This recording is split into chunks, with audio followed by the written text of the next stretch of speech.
इस वीडियो में हम ब्रह्मपुत्रा रिवर की स्ट्रेटेजिक सिग्निफिकेंस और इसके रीजनल डायनेमिक्स के बारे में बात करेंगे। Brahmaputra river one of the longest river है और यह चाइना, इंडिया और बांग्लादेश से होकर फ्लो करती है। यह रिवर 130 मिलियन लोगों के लिए ड्रिंकिंग वाटर, इरिगेशन और हाइड्रो इलेक्ट्रिक का एक महत्वपूर्ण स्रोत है। इसका उद्गम तिब्बत के पठार में यारलुंग सांगपो के रूप में होता है। इसके बाद यह भारत में अरुणाचल प्रदेश और असम से होते हुए 2900 किलोमीटर की दूरी तय करने के बाद वे ऑफ बंगाल में मिलती है। चाइना ब्रह्मपुत्रा के अपर रीच को कंट्रोल करता है और अपर रीच पर चाइना डैम का निर्माण कर रहा है, जो कि डाउन स्ट्रीम में वाटर के प्रवाह को कम करेगा। भारत अपर राइपेरियन स्टेट है और भारत को इस बात का कंसर्न है कि चाइना इन डैम्स का प्रयोग वाटर फ्लो को कंट्रोल करने में कर सकता है, जो कि पूर्वोत्तर भारत के राज्यों और बांग्लादेश को प्रभावित करेगा और भविष्य में ब्रह्मपुत्रा से संबंधित जियोपॉलिटिक्स मुद्दे और गंभीर होंगे। इस क्षेत्र में बढ़ती जनसंख्या के कारण वाटर डिमांड की मांग में वृद्धि हुई है और क्लाइमेट चेंज के कारण फ्लडिंग और ड्रॉट की समस्या में भी वृद्धि हुई है, जिसके कारण भविष्य में इस क्षेत्र में ब्रह्मपुत्रा को लेकर और अधिक विवाद उत्पन्न हो सकते हैं। ब्रह्मपुत्रा रिवर पर लगभग 130 मिलियन लोग निर्भर हैं, जिसमें से ज्यादातर भारत और बांग्लादेश से संबंधित है।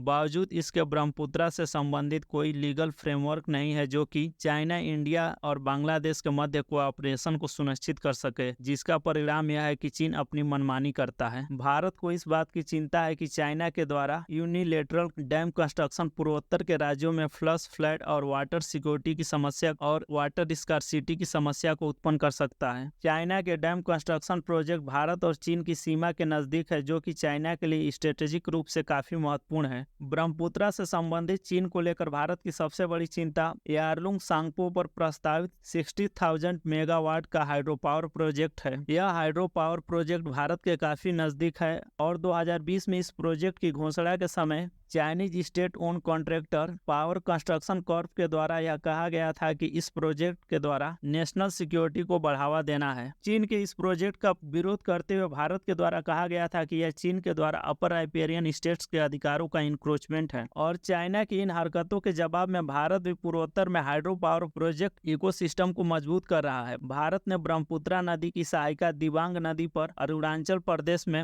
मल्टीपर्पज डैम को मंजूरी दी है और यह भारत की सबसे बड़ी हाइड्रो पावर प्रोजेक्ट होगा, जिसकी क्षमता 2880 मेगावाट होगी और इसकी अनुमानित लागत 3.9 यूएस बिलियन डॉलर है और इस प्रोजेक्ट की पूरा होने की संभावना 2032 तक है। और इसके अलावा भारत के द्वारा ब्रह्मपुत्रा की एक अन्य सहायिका सुबनसिरी रिवर पर 2000 मेगावाट क्षमता के हाइड्रो पावर प्रोजेक्ट का निर्माण किया जा रहा है, जो कि इस साल के अंत तक पूरा होगा। ब्रह्मपुत्रा रिवर के द्वारा भारत के 30% और बांग्लादेश के 70% फ्रेश वाटर की आपूर्ति होती है। पिछले कुछ वर्षों में भारत और बांग्लादेश में प्रति व्यक्ति फ्रेश वाटर में 70% तक की गिरावट आई है। जनसंख्या वृद्धि और जल भंडारण की कमी के कारण भविष्य में एक्यूट वाटर शॉर्टेज की समस्या देखी जा सकती है और इस दृष्टि से भी डेटा बेस्ड फ्लड प्लानिंग और वाटर मैनेजमेंट आवश्यक हो गया है। चाइना ने 2002 में यह सहमति जताई थी कि वह भारत के साथ rainfall, reverse water level, discharge volume से संबंधित डेटा प्रत्येक साल के दौरान मानसून में शेयर करेगा, किंतु 2017 में डोकलाम बॉर्डर स्टैंड ऑफ और 2020 के गलवान वैली क्लैश के बाद से चीन के द्वारा डेटा शेयर करने से इनकार कर दिया गया। चाइना की इन हरकतों को देखकर जियोपॉलिटिक्स एक्सपर्ट्स का मानना है कि चाइना के द्वारा वाटर को वेपनाइज किया जा सकता है और चाइना के द्वारा ऐसा ही किया गया था जब 1938 में जापान की सेना को रोकने के लिए चाइना ने येलो रिवर के बांध को तोड़ दिया था। इसके अलावा भारत को चीन के south north water transport project को लेकर भी चिंता है। China north south water transport project के द्वारा सदर्न चाइना के रिवर से नदर्न चाइना के एरिड रीजन के लिए